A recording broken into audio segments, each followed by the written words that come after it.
આજે દુનિયામાં બધા લોકો પાસે બધી વસ્તુ છે, શાંતિ નથી.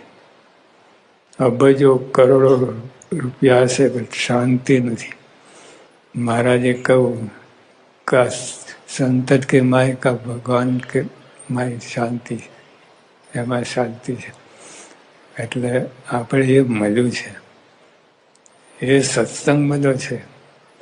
સત્સંગમાં પણ જે ઓર્ડિનરી સત્સંગ નથી, આ સત્સંગ પૂર્ણ પુરુષોત્તમ નારાયણનો જોગ છે, અને આમાં તો કાંઈ બાકી રહે નહીં. શ્રીજી મહારાજે કહ્યું કે એટલે અનંત બ્રહ્માંડનો રાજા હોય, એક એક બ્રહ્માંડમાં તો કેટલું સુખ સમૃદ્ધિ બધી, અનંત બ્રહ્માંડનો રાજા એટલે કેટલું સુખી છે. તો મહારાજે કહ્યું એને સત્સંગ ના હોય તો એને જીવન અલેખે છે.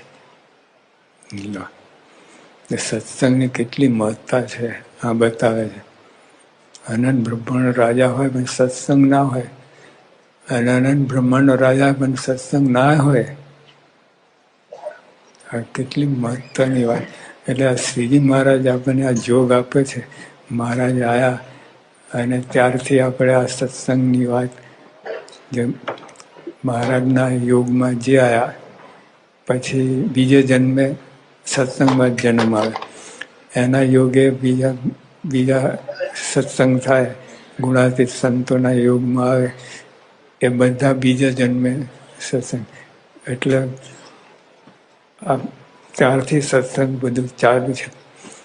તો સત્સંગથી બહુ આપણને હવે ખેંચ પડે છે, જે આવે છે એ બરાબર છે, પણ સત્સંગ બહુ દુર્લભ છે.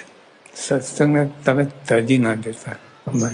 મહારાજ કહ્યું સત્સંગ તજે તો અમે એને તજી દઈએ છીએ, જાઓ કૂટો.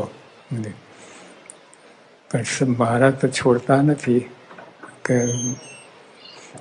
ભૂત છોડતું નથી તો અમે કેમ છોડીએ. પણ રઝળતા પછી એ ફળ મળે. પણ સત્સંગ એકવાર થયો ને એને ભગવાન જાળવી લે છે.